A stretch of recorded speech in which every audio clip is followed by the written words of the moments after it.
पितुर्वरेण्यं भर्गो देवस्य धीमहि धियो यो नः प्रचोदयात्। हे ईश्वर, हम यह पठन पाठन आपको प्राप्त करने और कराने के लिए साधन के रूप में करने जा रहे हैं। इस कर्म को और इसके कर्म फल को भी आपको अर्पित करते हैं। ओम शांति शांति शांति। सबको सादर नमस्ते जी।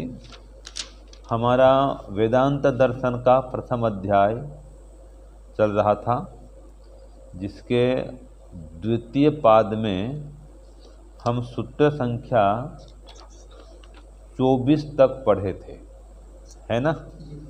और इसमें क्या विषय हमारा चल रहा था कि आध्यात्म प्रकरण में कि वैश्वानर नाम किसका है ना जी।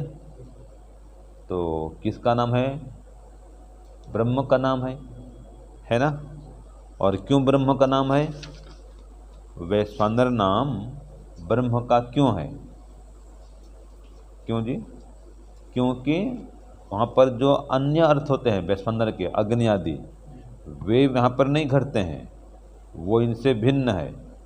अग्नि आदि साधारण वैश्वानर शब्द से ये वैश्वानर शब्द भिन्न हो रहा है, ठीक है ना जी। जैसे और जगह आता है, जैसे अग्नि मिले पुरोहितम, अब वहाँ पर अग्नि का अर्थ परमात्मा है, क्योंकि वहाँ पर अग्नि का जो भौतिक अर्थ है वो लागू नहीं होता।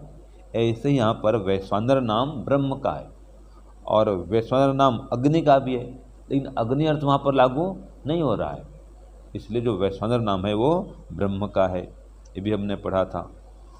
ऐसे ही हमने पढ़ा था कि अदृश्य आदि गुण वाला ब्रह्म ही है।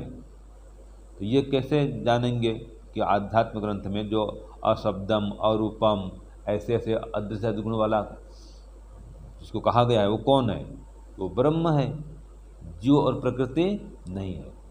यद्यपि जीव भी अदृश्य है, अरूपम अशब्दम अस्पर्शम सब जीव भी ऐसा ही है, लेकिन जीव अर्थ नहीं करेंगे, अभी तो ब्रह्म अर्थ करेंगे। क्यों? वे सब के सब गुण ब्रह्म पर घटते हैं, जीव पर नहीं घटते हैं। तो ये हमारा विषय चल रहा था। अब आगे सूत्र 25 पढ़ेंगे। सूत्र क्या है? स्मर्यमाणम अनुमानम स्यात्। तो ये सूत्र क्या कह रहा है कि वैश्वानर आत्मा ब्रह्म ही अनुमानित होता है, अन्य कोई नहीं। क्यों? यह प्रश्न आएगा। लिखिए सूत्र 25 का प्रश्न लिखिए। वैश्वानर आत्मा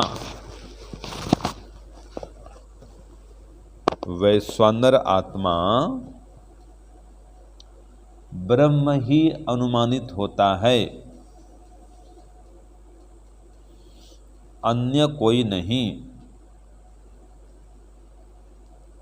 क्यों?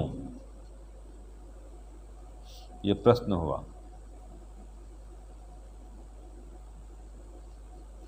ठीक है, तो देखो वैश्वानर का अर्थ अग्नि आदि भी तो है ना भाई, तो यहाँ पर वो अर्थ नहीं करेंगे। वैश्वानर आत्मा परमात्मा है, ब्रह्म है, तो ये कैसे अनुमान करेंगे? ये प्रश्न आया। तो अब इसका उत्तर लिखिए हिंदी में। सूत्र क्या हो गया था? स्मर्यमाणम अनुमानम स्यात्।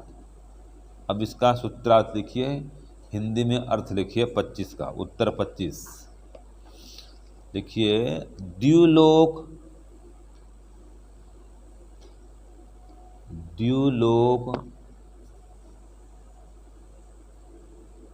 और आगे लिखिए सूर्य आदि अंगों के द्वारा। द्युलोक के बाद में कामा लगा दीजिए। द्युलोक सूर्य आदि अंगों के द्वारा स्मरण किया जाता हुआ।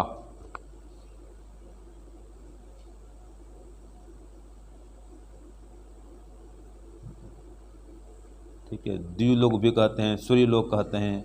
इन अंगों के द्वारा स्मरण किया जाता हुआ अंगी वैश्वानर आत्मा, देखो अंगी, अंगी वैश्वानर आत्मा ब्रह्म ही अनुमानित होता है।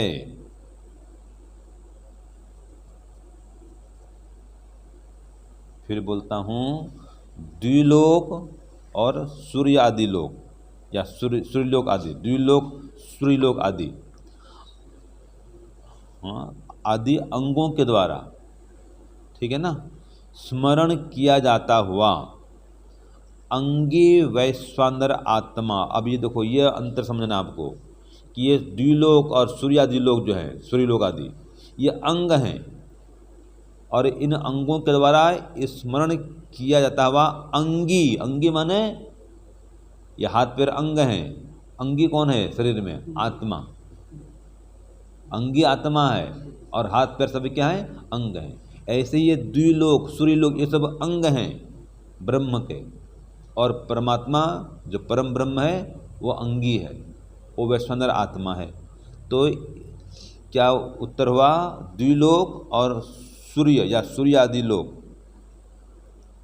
या सूर्यलोक आदि ये सब अंग हैं उसके। तो द्विलोक सूर्यलोक ऐसे भी बोल सकते हैं।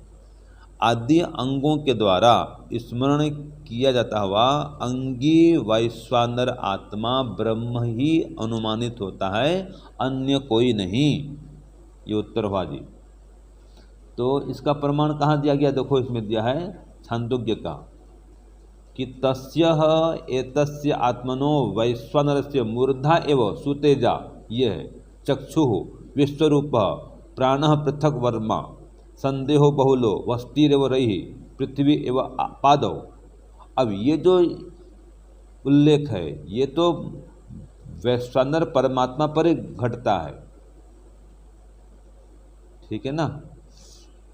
पृथ्वी इसके पैर हैं और ये नदी आदि इसके मूत्र स्थान है, नदी नाले समुद्र, ऐसे से इसमें आता है वर्णन। और ये सुतेजा ये मूर्धा है, चक्षु आदि उसके सूर्यलोक हैं, या जो सूर्यलोक है वो चक्षु समान है। विश्वरूप जो प्राण है वो वायु के समान उसके लिए। तो ऐसा ऐसा जो आता है वर्णन वो सामान्य अर्थ में नहीं होता है, ये वैश्वानर ब्रह्म के लिए ही ऐसा प्रयोग हो सकता है, अन्य किसी के लिए नहीं। तो ये सब जिसके अंग हैं, देखो ये सूर्य चंद्र वायु पृथ्वी, ये जिसके शरीर के अंग हैं वो शरीरधारी कौन होगा? वो वैश्वानर परमात्मा, वो अंगी है। ये सब अंग हैं, सूर्य चंद्र पृथ्वी और ये द्विलोक भूलोक, ये सब उसके शरीर के अंग हैं। तो बताओ ऐसा कोई शरीर संभव है कि आँख, दोनों आँखें, ये सूर्य और चंद्र उसकी आँखें हों? ये संभव तो नहीं भैया। तो ये वैश्वानर ब्रह्म परमात्मा का अलंकारिक वर्णन है। तो इन अंगों के द्वारा जिस अंगी को समझाया गया है वह कौन है? वैश्वानर ब्रह्म है, वैश्वानर परमात्मा है। तो अंगी माने क्या होता है जी? हाँ, अंगी माने ये आत्मा शरीर में, और जितने हाथ पैर आदि हैं ये सब कौन है? ये कौन है? अंग है। और इनका अंगी कौन है? आत्मा।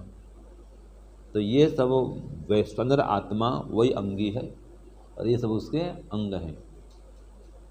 जैसे कि वेदांग, वेद के भिन्न भिन्न अंग होते हैं, है ना, ऐसे ये सब उसके अंग हैं। तो यह अलंकारिक वर्णन है। तो इन सबके वर्णन से ये सिद्ध होता है कि वो वैश्वानर जो है वो ब्रह्म है, उसके अलावा और किसी अन्य का उल्लेख इसमें नहीं हुआ।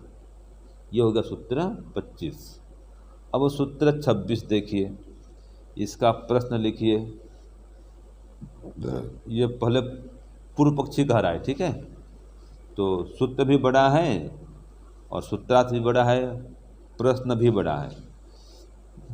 सूत्र 26 क्या कहता है शब्दादिभ्यो अंतः प्रतिष्ठानात् चेत प्रतिष्ठानाच्च न इति चेत, यहाँ तक पूर्व पक्ष हो गया, ये चेत तक एक लाइन किसका है? पूर्व पक्षी का है कि शब्दादिभ्यो अंतः प्रतिष्ठानाच्च न इति चेत। फिर आगे आता है न तथा दृष्टि उपदेशात असंभवात पुरुषमपि च एनम अधीयते। ये बड़ा सूत्र है। अब इस सूत्र क्या कह रहा है पहले हिंदी में समझेंगे, इसका प्रश्न बनाएंगे, फिर उत्तर लिखेंगे। तो लिखिए, हिंदी में लिखिए क्या कह रहा है प्रश्न। प्रश्न 26 लिखिए।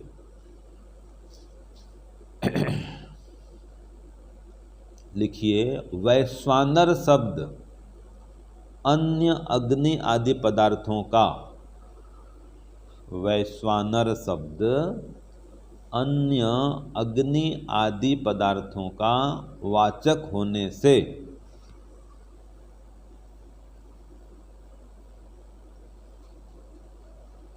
वही विषय चल रहा है, ठीक है ना।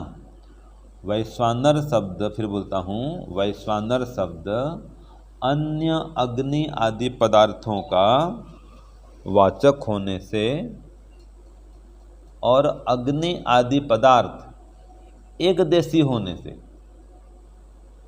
अग्नि आदि पदार्थ एक देशी होने से, हो गया इतना। उक्त वैश्वानर शब्द, उक्त माने ऊपर कहा गया, वैश्वानर शब्द ब्रह्म का वाचक नहीं हो सकता, ब्रह्म का वाचक नहीं हो सकता। यदि पूर्व पक्षी ऐसा कहे तो, यदि पूर्व पक्षी ऐसा कहे तो प्रश्नवाचक लगा दीजिए, इसका उत्तर आगे लिखेंगे। यह प्रश्न हुआ तो देखो वही आ गया ना कि वैश्वानर शब्द तो अग्नि आदि पदार्थों का भी नाम है। तो आप यहाँ पर जो वैश्वानर शब्द है उससे ब्रह्म का ग्रहण क्यों कर रहे हो, क्यों उसको ब्रह्म कह रहे हो? तो पूर्व पक्षी ऐसा कहे कि नहीं नहीं, ये जो वैश्वानर शब्द है ये ब्रह्म का वाचक नहीं हो सकता है। ऐसा अगर पूर्व पक्षी कहता है तो इसका क्या उत्तर होगा? अब इसका उत्तर लिखो। उत्तर लिखिए 26, यही प्रश्न दोहराना है, ठीक है। आगे लिखिए, पूर्व पक्षी यदि ऐसा कहे तो, जो प्रश्न में आया है उसको ही कह रहा है। यदि पूर्व पक्षी ऐसा कहे तो क्या कहे, जो प्रश्न में था,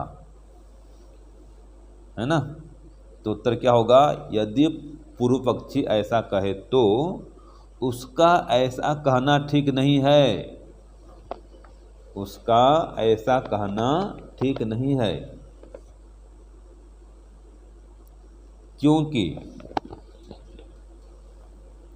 क्योंकि वहाँ वैश्वानर का जो कथन हुआ है, क्योंकि वहाँ वैश्वानर का जो कथन हुआ है वह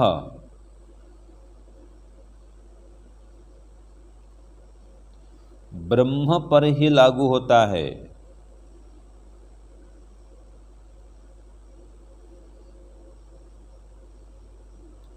ब्रह्म पर ही लागू होता है।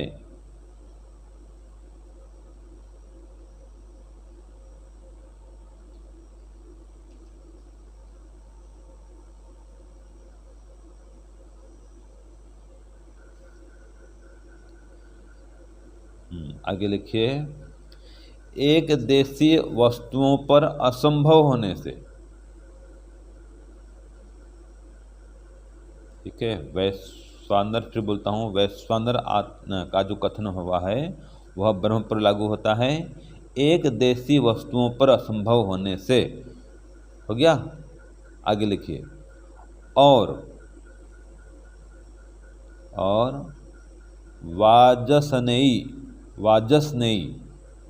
वाजसनेयी शाखा वाले भी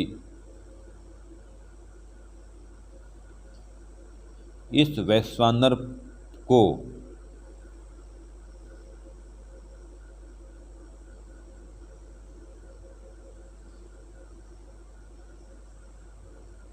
इस वैश्वानर को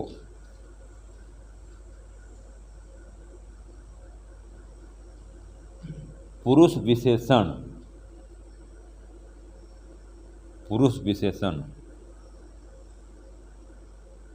ब्रह्म से कहते हैं, पुरुष विशेषण ब्रह्म से, अथवा ब्रैकेट में कर दो ब्रह्म। पुरुष विशेषण मतलब ब्रह्म कहते हैं। यहाँ पर पुरुष विशेषण कौन है? ब्रह्म है। तो पुरुष विशेषण से मतलब ब्रह्म से कहते हैं, या पुरुष विशेषण ब्रह्म कहते हैं।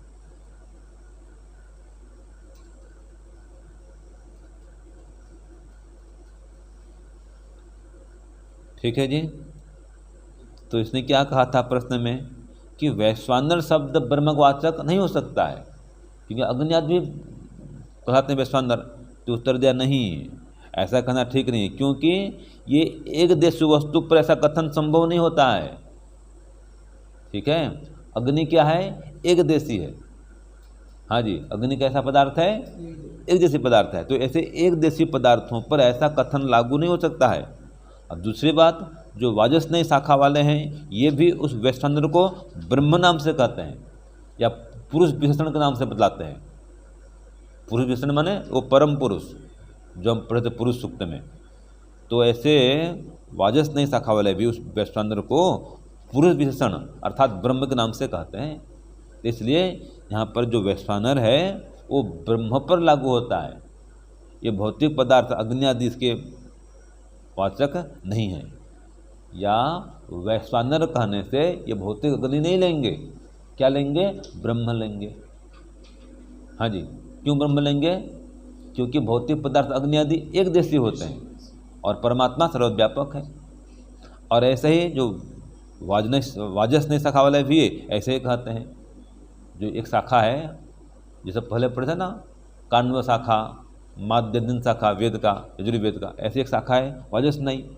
तो ये शाखा वाला भी ऐसे मानते हैं कि वो ब्रह्म जो है वैश्वानर है, वही पुरुष विशेषण से कहा गया है। तो इसलिए वैश्वानर नाम किसका है? ब्रह्म का है, भौतिक अग्नि आदि का नहीं है। ये कहा सूत्र 26 में हो गया। अब सूत्र 27 लिखिए।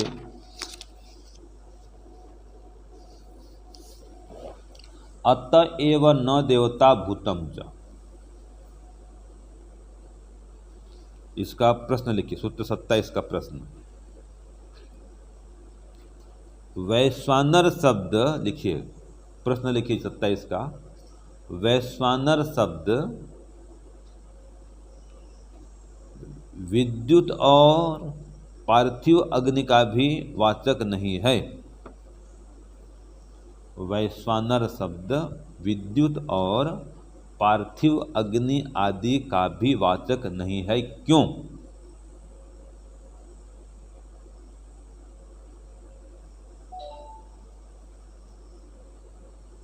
ठीक है, यह प्रश्न हुआ।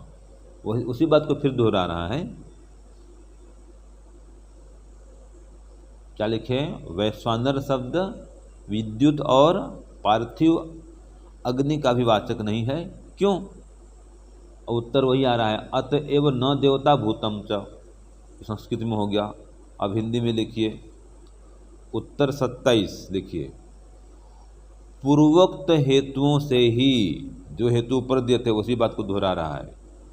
पूर्वोक्त हेतुओं से ही,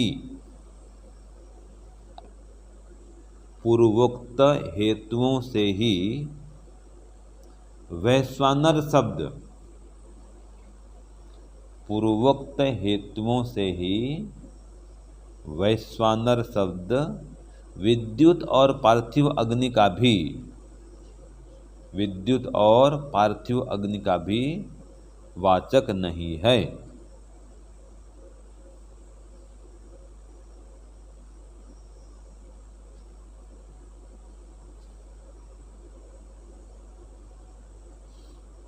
क्या लिखे? पूर्वोक्त हेतुओं से ही वैश्वानर शब्द विद्युत और पार्थिव अग्नि का भी वाचक नहीं है। तो पूर्वोक्त हेतु क्या हो गया? पहले जो पढ़े थे कि एक देशी पर यह लागू नहीं होता है, असंभव है यह अर्थ। जो अर्थ यहाँ पर लागू होता है ना जी, ज्यो सुतजा मूर्धम ये जो द्यू लोग, जो क्षुतिजा है, तेज से युक्त लोग, जिसका सिर स्थान है, और पृथ्वी के पैर स्थानीय हैं, सूर्य चंद्र उसके आँख हैं, है ना। ये सारा विश्व ब्रह्मांड का जो पवन, जो वायु है, ये उसके लिए क्या प्राण के समान है। और क्या पढ़े थे हम, ये सारा विश्व ब्रह्मांड उसके हृदय के समान है। और ये नदी नाले उसके रई स्थान, बस्ती स्थान, मूत्र समान है।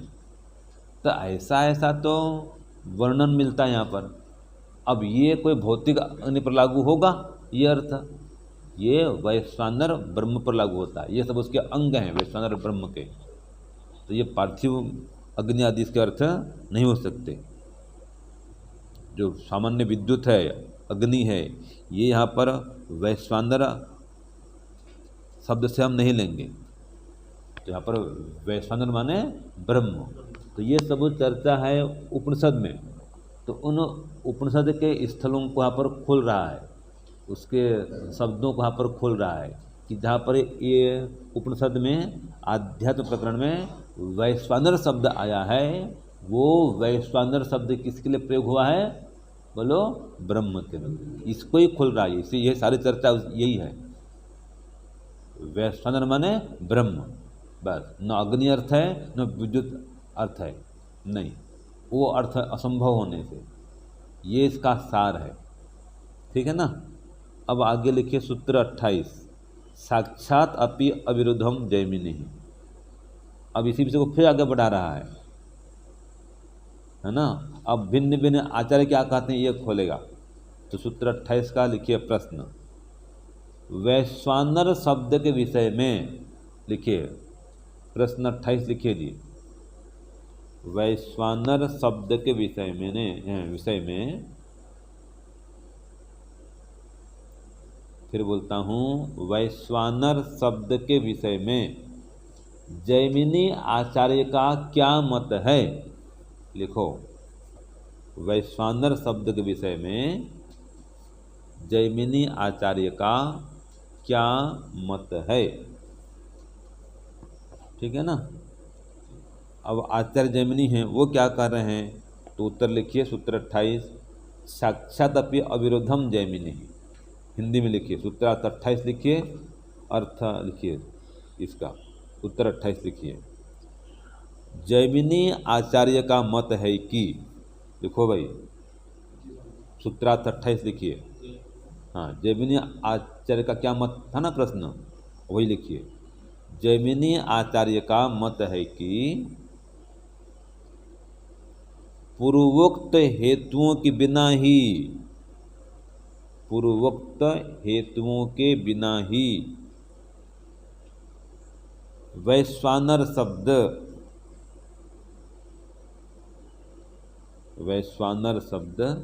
सीधा ही ब्रह्म का वाचक है।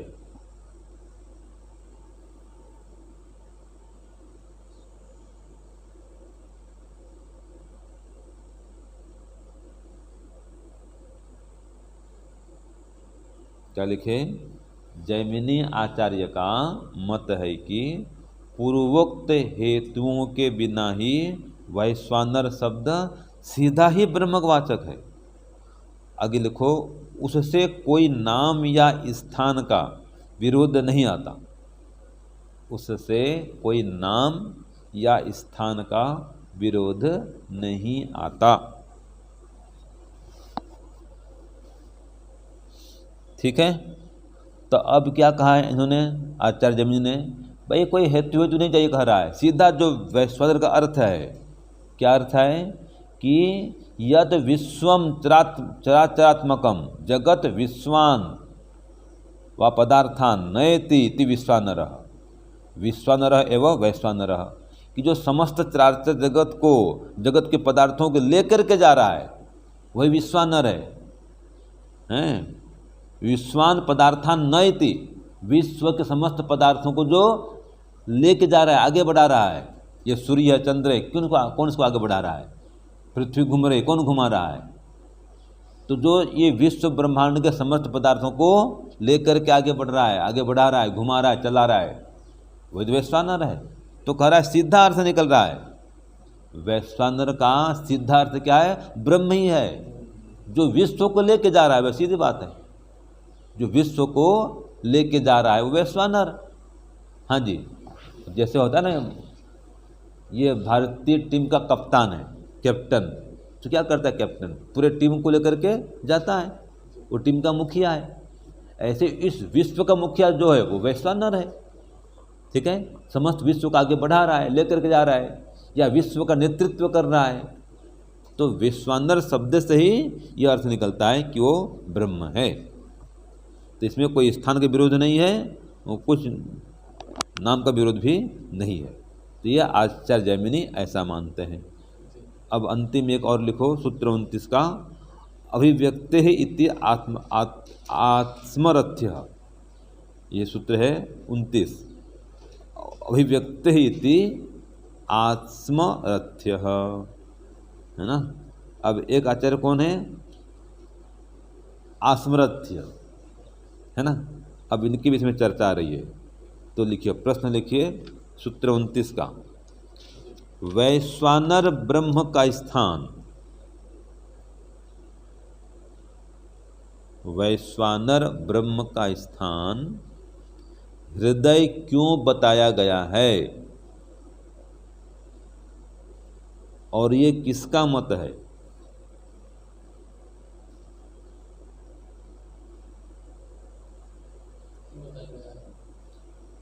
वैश्वानर ब्रह्म का स्थान हृदय क्यों बताया गया है, और ये किसका मत है? एक प्रश्न ये हुआ। अब इसी का अलग और प्रश्न लिखिए।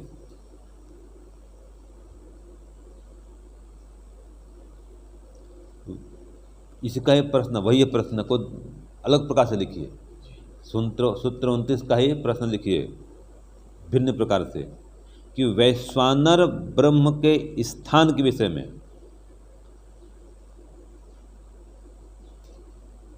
वैश्वानर ब्रह्म के स्थान के विषय में आचार्य आस्मरथ्य का क्या मत है? आचार्य आस्मरथ्य का क्या मत है? अब कहाँ लिख रहे रफ में से प्रवींद्र जी? हाँ, और लिखा फिर बाद में। हाँ, तो चलो क्या लिखे? वैश्वानर ब्रह्म के स्थान के संबंध में आचार्य आस्मरथ्य का क्या मत है? ये दोनों प्रश्न हैं, उत्तर दोनों का एक ही आएगा। ठीक है, अब लिखो, उत्तर लिखिए सूत्र 29, आत्मा की अभिव्यक्ति हृदय में होने से, आत्मा की अभिव्यक्ति हृदय में होने से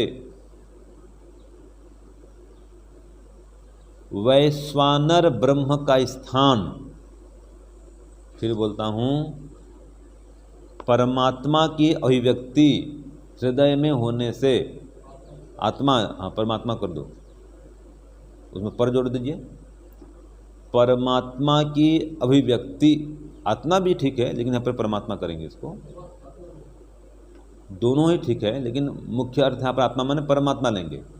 अगर आत्मा भी कर रहे हैं तो परमात्मा आएगा, इसलिए परमात्मा लिखिए।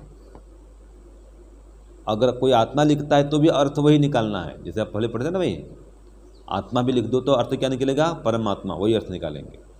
तो परमात्मा की अभिव्यक्ति हृदय में होने से वैश्वानर ब्रह्म का स्थान हृदय बताया गया है, ऐसा आस्मरथ्य आचार्य का मत है, ऐसा आस्मरथ्य आचार्य का मत है। प्रश्न था ना जी? हाँ, प्रश्न क्या था कि वैश्वानर ब्रह्म के स्थान के विषय में आचार्य आस्मरथ्य का क्या मत है, एक प्रश्न यह था। दूसरा क्या प्रश्न था कि वैश्वानर ब्रह्म का स्थान हृदय क्यों बताया गया है, ये किसका मत है? इसका उत्तर लिखिए। फिर से बोलता हूँ, परमात्मा की अभिव्यक्ति हृदय में होने से, परमात्मा की अभिव्यक्ति हृदय में होने से वैश्वानर ब्रह्म का स्थान हृदय बताया गया है। ठीक है, ऐसा आस्मरथ्य आचार्य का मत है। ऐसा आस्मरथ्य आचार्य का मत है। तो वैश्वानर ब्रह्म का स्थान कौन सा है? हृदय। ये किसका मत है? आचार्य आस्मरथ्य का। देखो आ गया ना। तो वैश्वानर ब्रह्म का स्थान हृदय क्यों बताया गया है? तो इसलिए बताया गया है क्योंकि परमात्मा की अभिव्यक्ति अर्थात यहाँ पर लेंगे अनुभूति, वो हृदय में होता है। परमात्मा का साक्षात्कार भी कह सकते हैं, परमात्मा की अभिव्यक्ति कहा गया यहाँ पर। तो परमात्मा की अभिव्यक्ति हृदय में होने से उस वैश्वानर ब्रह्म को हृदय स्थान वाला बताया गया है। हो गया स्पष्ट जी पद्मनाभ जी? ये मिला ना प्रमाण कि परमात्मा की अनुभूति कहाँ होगी? हृदय प्रदेश में होगी। देख लो, अभिव्यक्ति को एक ही बात है। और प्रमाण दे दिया कि एतत् यो वेद निहितम गुहायाम, कि जो इस हृदय गुफा में जो निहित है, विद्यमान है ना। तो यस्तु एतम एवं प्रादेश मात्रम अभिविमानमात्मानं वैश्वानरम उपासते। इस वैश्वानर आत्मा को यहाँ उपासना करता है। कहाँ करता है? कि निहितम गुहायाम, वो गुहा में निहित है। गुहा माने हृदय प्रदेश, हृदय गुफा। और प्रमाण दिया कि पश्यति स्वयं है वह निहितम गुहायाम। ये मुंडक का भी दे रहा है और वहाँ का दे रहा है यजुर्वेद का, कि वेनः तत्पश्यन् निहितम गुहा सद यत्र विश्वम भौतिक निडम। तो 3 प्रमाण दिया, मुंडक का 2 दिया और यजुर्वेद का दिया, कि जो विद्वान लोग हैं उसको हृदय गुफा में अनुभव करते हैं, निहित अनुभव करते हैं, यहाँ पर उसकी अनुभूति करते हैं। तो इसलिए वैश्वानर ब्रह्म का स्थान कौन सा हो गया? हृदय। वहाँ उसकी अभिव्यक्ति होने से। और ये किसका मत है? ये आचार्य आस्मरथ्य का। और वो अपना मत को प्रमाणित कर रहे हैं वेद से और मुंडक उपनिषद के वचन से, इसलिए प्रमाण है ये। तो जब भी ईश्वर की अनुभूति होगी, देखो हृदय प्रदेश में होगी। आगे यहाँ पर स्पष्ट कर दिया गया है कि तस्य परमात्मनो अभिव्यक्ति ही साक्षात दृष्टि ही साक्षात्कार तत्र हृदय प्रदेश ही भवति। ये भाष्य में स्पष्ट कर दिया है ना, कि उस परमात्मा की जो अभिव्यक्ति है, साक्षात्कार है, वो हृदय प्रदेश में होता है। और ये सिद्धांत आचार्य आस्मरथ्य भी मानते हैं, जो कि वेद और उपनिषद का सिद्धांत है।